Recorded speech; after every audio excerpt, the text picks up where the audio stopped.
Good afternoon, everyone. Thanks for joining us for this afternoon session. You are in room 3. This is KYVL Basics Overview, Quick Search, Finding Publications. Our presenter today is Enid Wolstein. Sorry, Enid, I remembered your name. I was just looking at the chat. I promise. I wanted to make sure there wasn't something I needed to pay attention to. So anyway, Enid is going to be our presenter, and hopefully you've seen a couple of her great sessions already today.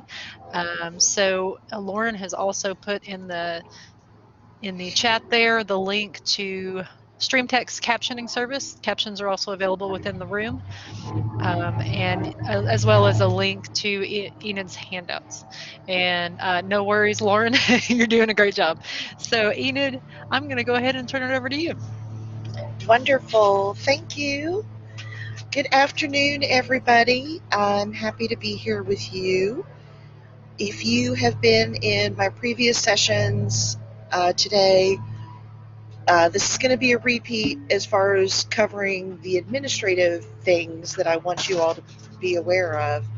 And then we'll get into the quick search that you see at the top of the page and how to find particular publications, which uber geek that I am, I think is just like one of the coolest things that I can just do one search, see if we have the publication, and then I'm going to show you all how to do a search within a title, a magazine title or a journal title.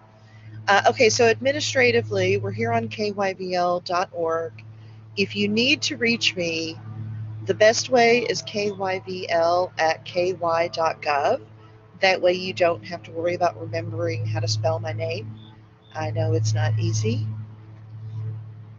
So here under the padlock, and if you've got questions, if I go too quick, if there's a specific example of something you want to see, just speak out. Put it in the chat, and I'm happy to stop for that. I love questions.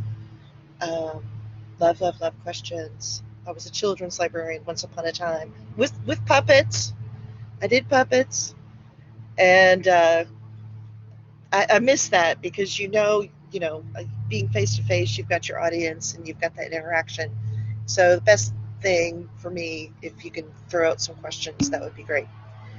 So if you didn't know this, just as a heads up, if you've got a partnership with your school district, every school district in the state can subscribe to KYVL this year and get reimbursed with federal funds through the Kentucky Department of Ed. So if you think maybe they're not aware of this, let them know. And also what that means is, in theory, we'll have every school district participating.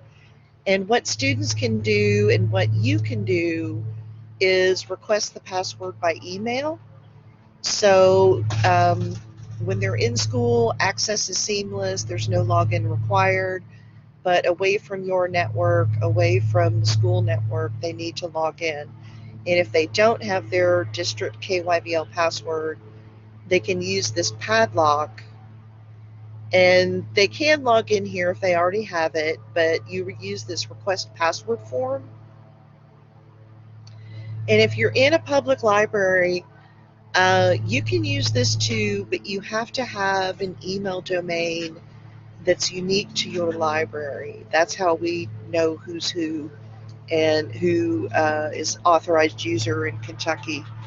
So if you are at William B. Harlan and you have a William B. Harlan email address, you can use that. If you're at Boone County or Livingston County, you can use this form.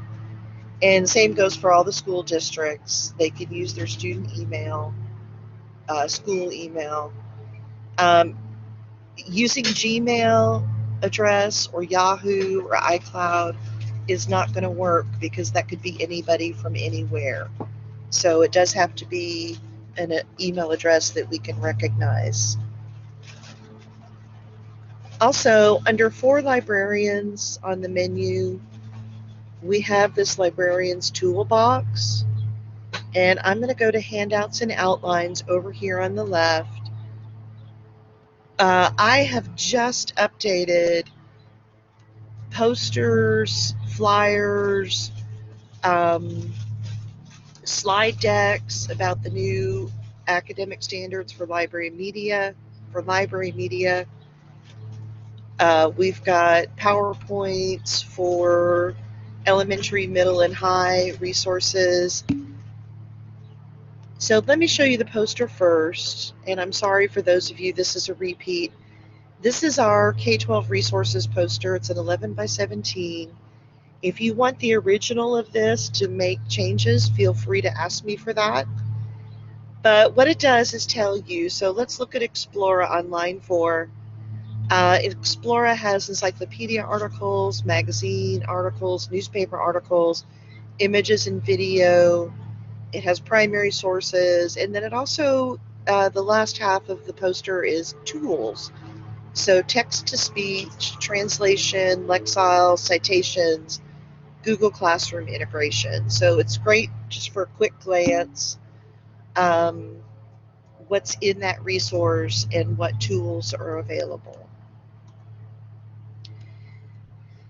Then we have, if you have been diving into the standards for library media just to see what our school librarians are up to, you can open one of these presentations. It's the same. One's a PowerPoint, one's Google Slides. And what we've done is gone through the standards and identified where we fit in with the concepts and standards. So I'm just going to flip through here so you can see that we've got the standards. But then in this presentation, I linked to resources. So you'll find them here in the librarian's toolbox, but then they are also in these slides. So we have these slide decks covering key resources, and I've got the middle school slides open right now. You could make this into a poster. You could do handouts. It doesn't list every resource for middle school or elementary or high school, but definitely hits the highlights of where most kids are going to be in their research with KYVL. So Explora, Britannica School, Opposing Viewpoints is really awesome for middle and high school, Middle Search Plus. So one of the things I'll show you today is QuickSearch, where you don't have to choose a database to do your research. We've already done that behind the scenes. But if you were wanting to focus on anything or build web pages for middle schoolers, you could use these slides as a starting point. We've linked to the resources on our site, but if you want to do links, get in touch with me, and I have an Excel file. Things like Opposing Viewpoints, there is a unique link for your library so you can get the statistics. So just email kyvl@ky.gov to get the Excel file of links with the instructions. Okay, so we also have these quick reference one-pagers. And let me show you what that looks like. And for most everything in the librarian's toolbox, there's a Word version, a PDF, and if it's slides, there's a PowerPoint and a Google Slides. So this is just a one-pager. There's a PDF out there as well, and I've linked to the resources in this one-pager. But again, it's something you could use if you didn't already have either KYVL pages on your website, or you're just starting to do age group specific pages. Whatever the circumstance, you can certainly use any of this as the starting point.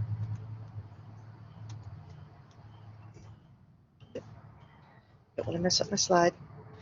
Also updated the scavenger hunts. So I've had some teacher friends check these out, and they've got the preliminary seal of approval, but of course with every circumstance you may want to edit these. but it's something you can use with teachers and students, and then links to the handouts page. So all of this is out here for you, and updated in the last few weeks. Okay, any questions so far?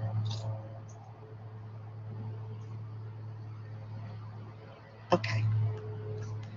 All right, let's dig into QuickSearch.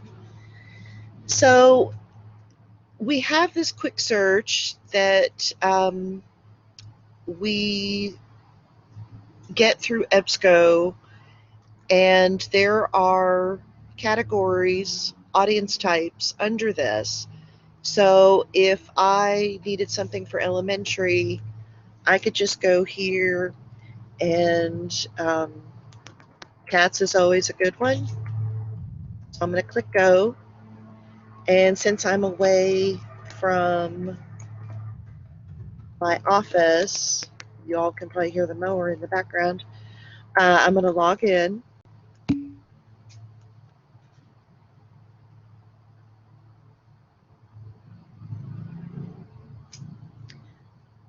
And so this, I'm going to accept all the notices, close that, thank you. So this QuickSearch was updated about 3 weeks ago. So it's a much more streamlined and user-friendly look than what it had previously.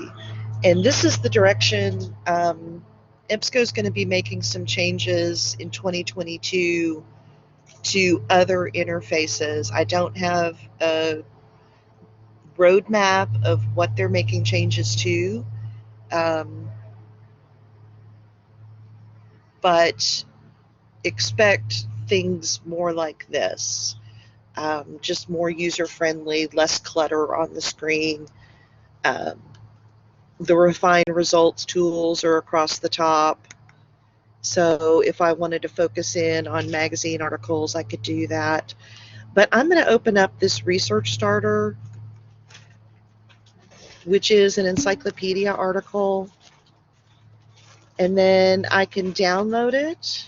So I'm going to do that, and I'm going to do the HTML, and now it's on my hard drive, or I can do access now. And then, like I said, this is just an encyclopedia article about cats, big cats and domestic cats, etc. So I'm going to go back to results. And then from here, before I go any further, I'm actually going to log in. It's not necessary, but when you're working with an older student population, it's really handy to do this, and I will explain why. So I'm going to go into my dashboard. If you've got a student that's working on a long-term project, this is a good way to approach it. EBSCO, ProQuest, Britannica for years has had the option where you can create a personal login, save searches, set up journal alerts. It shows you, if you check out ebooks, it will show you the ebooks that you have checked out. So long-term project, if it's something that they're working on 2-3 weeks or a month or longer, I recommend they go ahead and set up an account. So the first time you have to sign up. The second time you log in, and subsequent times, I can just continue with Google. And I'm already logged in my Google account. So I'm going to choose my personal profile with Google. And then here I am. My results haven't disappeared on me. But what I can do at this point, I can favorite things. And this is why a student working on a long-term project might want to do that. So I'm marking ebooks that look good, but then I can also add something to a project. So I already have, so I hit the 3 dots. I already have a cats folder. So I'm going to add that to my cats folder. And then when I look at my dashboard, clicking on the left in the blue menu bar, these are my projects that I have. And then these are articles that I've liked. And then recent searches. So I could see my history. I would have to log in every time. So now that I'm logged in, if my next search is robots, it's going to remember that and save that search. So here I've got a research starter at the top. I'm going to open that, and I'm going to repeat myself multiple times. So I can access this now. And again, this is an encyclopedia article about robots and robot systems. So if this is of interest, up here in the upper right, I'm going to click the heart, and I'm going to favorite that. But then I can also get a permalink to this article. So I do have to click copy to clipboard. But if you were building a website or helping a teacher with a Google slide where they link to resources, this is what you would want to do, is link directly to this article. So like I said, if you were working with somebody with the school system, you might set up a folder for yourself and then assist them later on by sharing the permalinks with them or teaching them how to do permalinks. So again, I can favorite it, or I can share it. I can add it to a project by clicking the file folder. So I'm going to add this to my robots and manufacturing folder.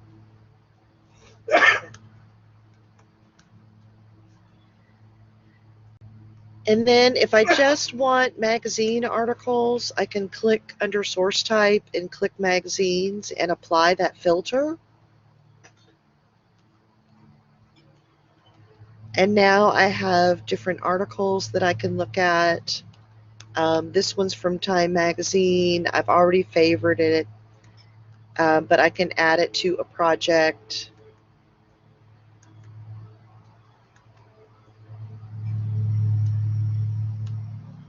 So I can favorite, and if I don't already have a project, I can create a new project. I can give it a due date and a description, and then I can create it. So I'm going to stop because I keep hearing dings. Does anybody have a question?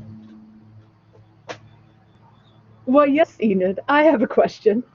Okay. 99% of the dinging is me just putting links to something in the chat. Oh, okay. But, you know, since you like doing demonstrations of stuff, I was just wondering if you guys at KYVL have any cool resources on Halloween, like the history of Halloween or creepy reads for Halloween, anything like that, because I really like to get into the season fully. Yes. Yes. And this is a great place to do that. Are you looking, would it be more a grown-up themed or a particular age group? Yeah, I don't know what the public librarians out there are interested in. It's kind of my own personal, you know, just interest in the topic, but any age level is fine for me. Okay. So Okay. choose whatever you think is going to give you the best results. Okay, so what I would probably do is come here and shoot for middle school. And let's just do a search for Halloween. But I could do elementary.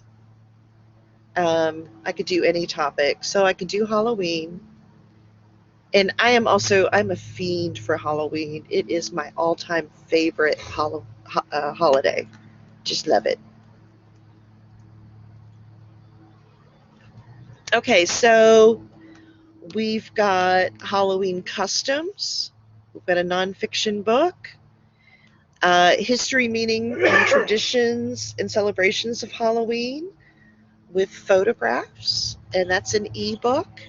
And so from this interface, what I would do is access now, and I'm going to open the PDF full text or not. Let me go back one. This happens sometimes to me. Okay, this is the one. Let's try again. Well, that makes me unhappy.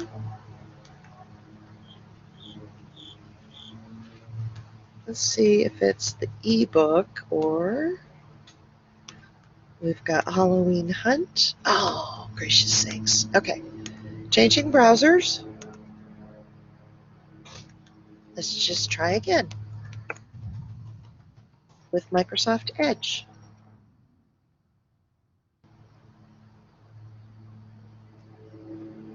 Okay, so Halloween, I want the PDF. Oh, no. Okay, everybody just hang tight for a minute. Let me quick get a screen capture of this.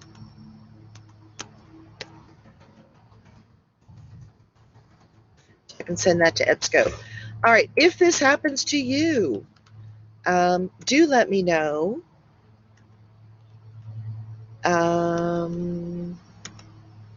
Let me get rid of my browsing data. Just hang tight. Usually when this happens to me, it's because I've been in here and I've been doing a lot of searching, and to be blunt, the cookies get confused, and it's just something that happens. And typically what helps is clearing out the temporary internet files, but we'll see. All right, let's try again. There we go.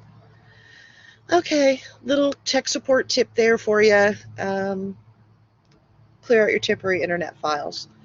So here's the book.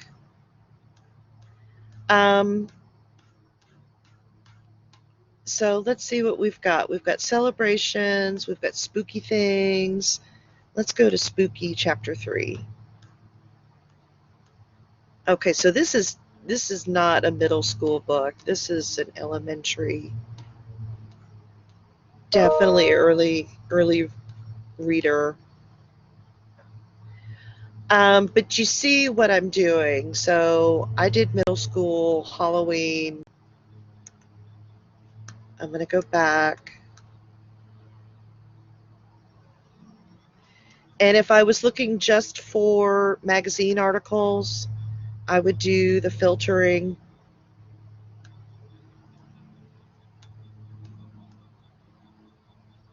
I've got Halloween Pet Parade, the tricky treats of pandemic Halloween, Live Out Your Aesthetic this Halloween, that's in Girls Life. We've got Parks and Recreation, Good Housekeeping, Jack and Jill. Let's see what the Jack and Jill article is.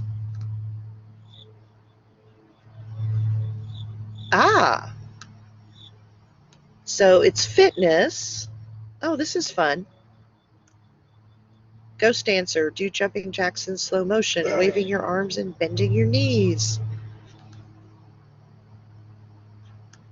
So from here, just to, again, drive the point home, I can download this. And so here's my PDF that I'm going to download. So maybe that is something I give as a handout in a program. Or, you know, maybe a stack of handouts in the kids area at the library. I can favorite it. And of course, it just told me I'm not signed into EBSCO, so I would want to do that. And I can add it to a project, but I need to sign in. So I'm going to continue with Google.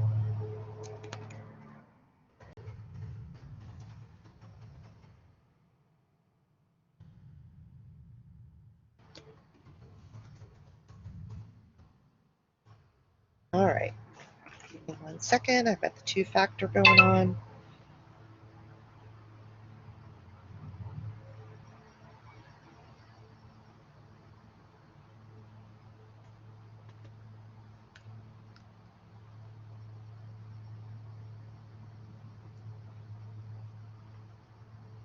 All right, so now I would create a new project.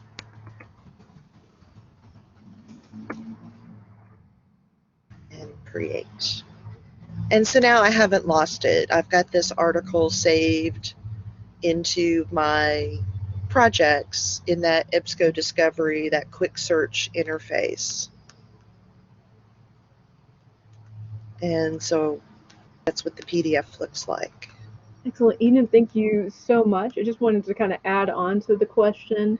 Actually, first, a comment that, some users were glad to see, the 404 error you had and how you handled it, because that happens and now they know what to do. So this has been a really good practical demonstration. I was also wondering, when I find this cool Halloween stuff and I want to share it with my patrons, maybe make a blog post or just add something to the website, how could I, directly link them to some of these websites? If you could demo that part again. Are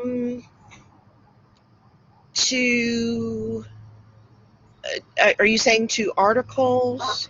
Yeah, like in do an article or a book, like, we've got these cool resources in KYVL, here are the direct links that would take them to KYVL. Okay. Is that something that can be done? Yes. There's a number of things that you can do, actually.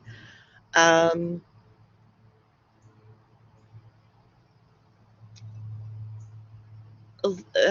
trying to think where to start.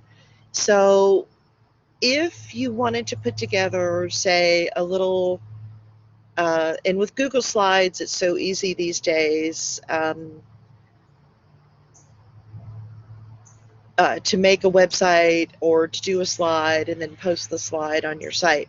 So if I was here and I was building maybe a little website for activities for elementary related to Halloween, I would go up here to the share button and I would do create link and then copy this to my clipboard.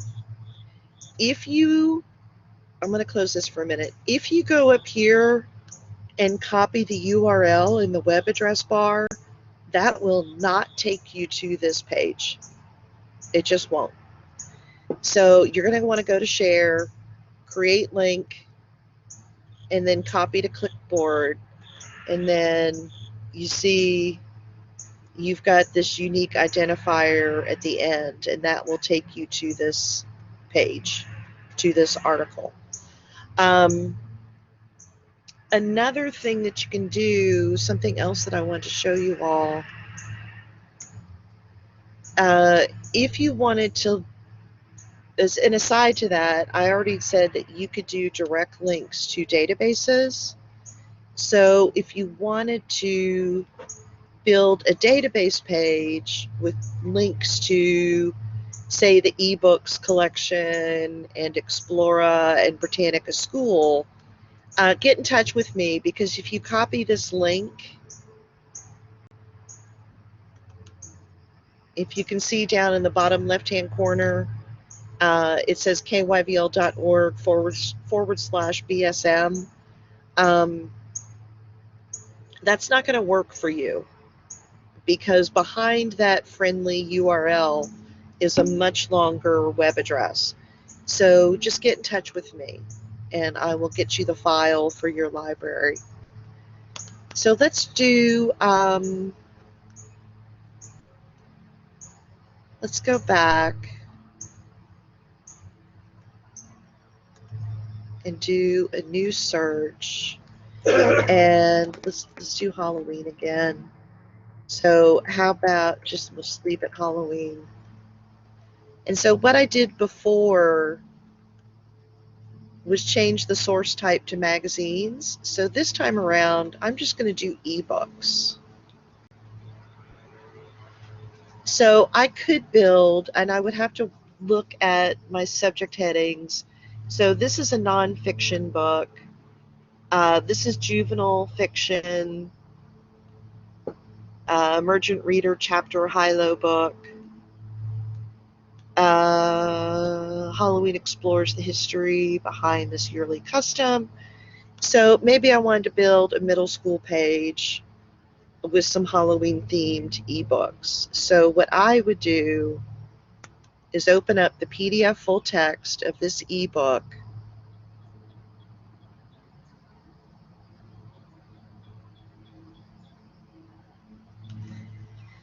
And then I could, at this point, I could download a chapter over here on the table of contents. There's a download button for each chapter. But if I just wanted to link to this ebook, I would go to share. I would do create link, and I would copy that to my clipboard. And if somebody has not done a Bitmoji bookshelf and you want to learn how to do that in Google Slides, there are lots of videos out there. And the Kentucky Virtual Library YouTube channel, I've got some videos out there on how to do this direct linking. But I'm more than happy to walk you through it one-on-one as well. So again, just get in touch with me. I'm here to help. I live to serve, as we all do. I like helping folks with projects like this because it can really highlight things in your collection that come from KYVL that might just get buried because there's so many things to choose from. It's a great way to do something with a theme or a focus. So copy that link, and then you could, let me minimize this cover. You could save this cover as an image and then put the link behind it. So let me show you something else that you can do. I'm going to take out Halloween, and I'm just going to drop this back to for everyone and click go.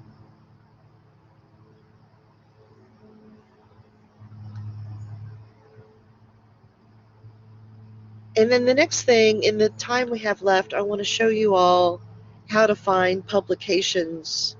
So here on the left, I'm going to go to publications. Amy, we've got a question. If you don't Yeah. mind, it might relate to what you're going to show next. Sure. From Teresa, can the links be shared on our library website or social media if we just want to promote materials that are available? Yes. But if they're in the library, they'll get in without a login, no problem. But if you do it on your website and they're away from the library, depending on how you're set up, some libraries don't have a library card ID and password login page. So they will send the users through the KYVL login page, which is fine. You know, it's a second or two of an extra step. And then the patron would log in with the KYVL ID and password assigned to that public library.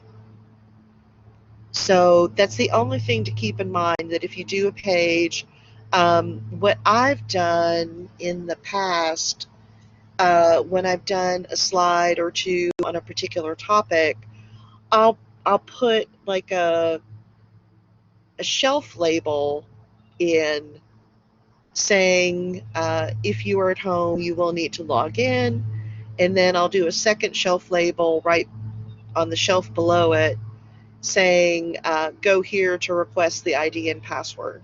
Now that's not going to work for you all because you know, folks aren't affiliated with your library with your email address, but It works for students in the public schools, and then you could just put instructions to call the library, or maybe you have library chat or something like that that you can direct them to ask for the KYVL login. So that's what I would do with that. There's no way to make well, we don't recommend making links with any sort of authorization embedded in them. The vendors frown on that heavily, because then that makes that resource available to anybody outside of the state, and our contracts are for Kentucky only. So that's why we have to have a login somewhere before they actually open the piece of content. Okay. So if I was looking for particular publications, maybe I was interested to see if KYVL had high five. And so we do, because it's here in bold. That means it's available. And you'll find it here in primary search, full text access.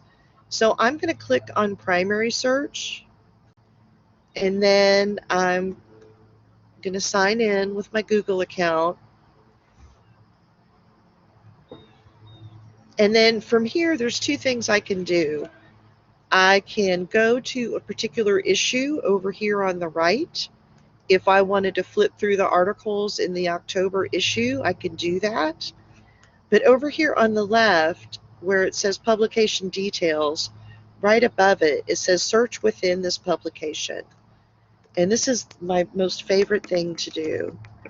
So maybe I really like High Five, but I need some short stories and I don't want to sit there and flip through High Five.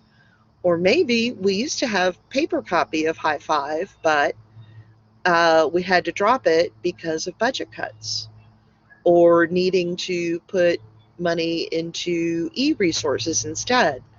So this is a way to see if I'm looking for short stories in High Five. If your library does not have these three fields in your search interface, let me know, because we can fix that. The default is to only have one search box. I am partial to the three, so I can do these combination searches. And ours defaults to the advanced search. So I'm going to click search, and it's going to look for short stories within High Five. So here we've got spring, we've got life lessons, Feliz Navidad, we've got Fish's Lucky Day. So let's look at Fish's Lucky Day.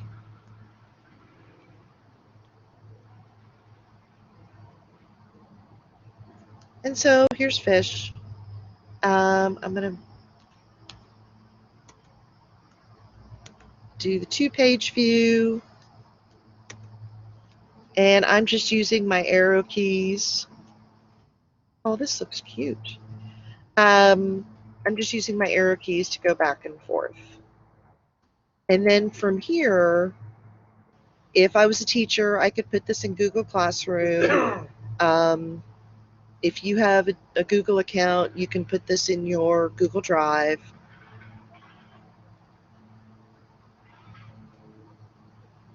And so now it's saved to my Google Drive. And let me show you what that looks like. If you don't already have an EBSCO folder, it will create one for you. So here's my, oh, there it was. So here you see I've got my EBSCO folder, and then here's Fish's Lucky Day. That's just too cute. Okay. So another example, let's say, do we have any math lovers in the house? or have kids that love math who come to their library.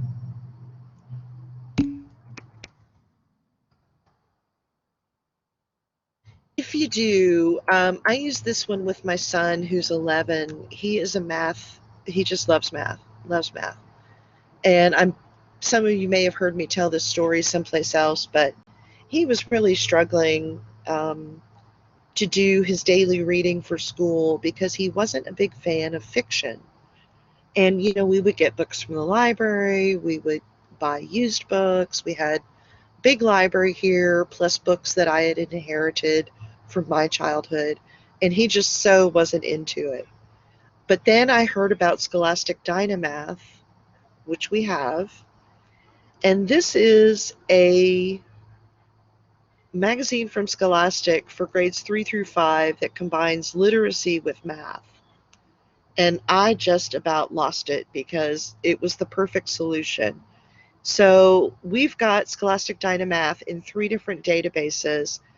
Primary search is for elementary, middle search is for middle, and then master file is considered the public library website from EBSCO, or the public library database for Go.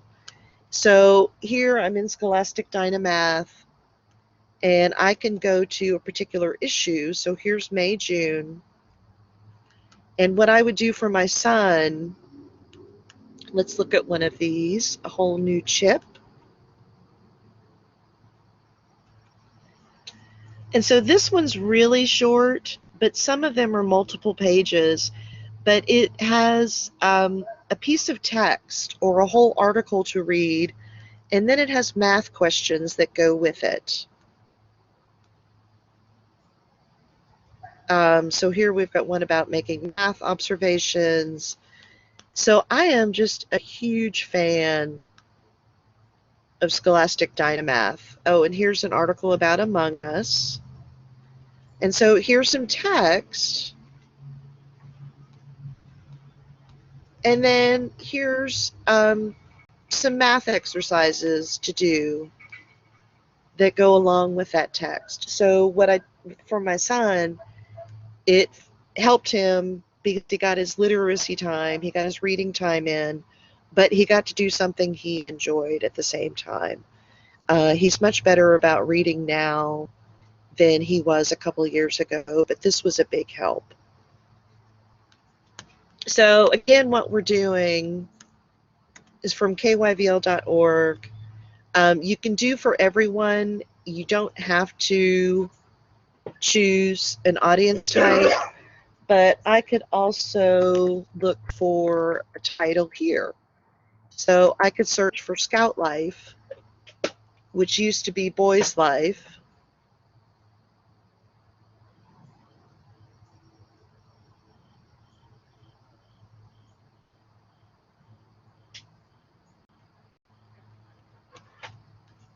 Okay, all right, so Scout Life just a little too generic. Let's do the publications, and there's Scout Life. I knew it was in there. And so I'm going to go to master file, which is the public library database.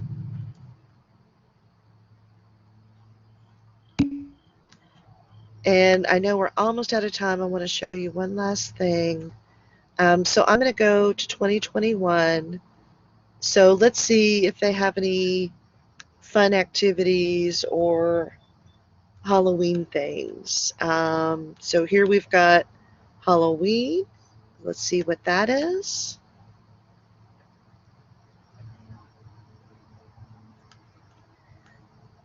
Oh, candy corn was originally called chicken feed. That makes so much more sense than candy corn. So we've got little tidbits of information, but you can see you've got options in finding publications. You can do the direct linking. You can add the PDF to your Google Drive. If I wanted the permalink here, I would choose the chain link, and here is the permalink to the article. So again, don't copy anything out of the web address bar. Do copy it from the permalink area. But if you guys, if there's questions, I'm here. If there's something that you need to know, you're not sure of, just get in touch at KYVL, KYVL at ky.gov. We do have another question from Lolita. If you did not know about the Dynamath periodical by title, what would you type in the search field to find it or comparable periodicals? I am particularly interested in anything that links other subjects to literacy. Oh. I tell you what I did. I Googled it. I hadn't worked in a children's librarian in quite some time, so I wasn't really familiar with what was in that field anymore. What were popular magazines, what was new. So what I did was Google, and it was just simple. I did middle school library magazines, and I did variations on that search. Um, I have no doubt that there is. Let me backtrack a little bit. We don't have a librarians database. We have Lista, which is an index. So my first inclination would be to go to that. Back when I worked at UK, we had magazines that were specific to the profession, and I would check there for recommendations. Not having access to that anymore, I would Google and then get see if people were listing the same magazines, recommending the audience types, etc. And then I would go check out the magazine on KYVL just to make sure it was something I would want to link to. But can you email me, Lolita? Let me ponder that a little bit, because I don't. We're here at the end of the session, so I don't want to try it. But I would like to experiment with QuickSearch some and see if I can get to your answer through QuickSearch. So please email me and let me do some research on my end. But that's what I initially did. And this has been quite a few years ago that I did the Googling, looking for magazines for middle, elementary, and high, so I could become familiar with the titles. And there's still a lot that I don't know about those. Any other questions? I think we're good on questions here, Enid, and we're at the end of our time. So any other last comments before we let you go? I am here to help you all. Please get in touch with me. It makes my day to be able to answer somebody's question and point them in the right direction. We all know what that thrill is like. So it brightens my day to answer questions. So just please get in touch, because I'm here.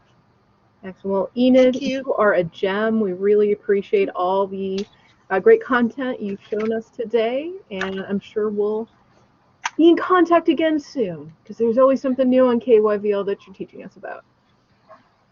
Well, thank you so much. It's been great to be here.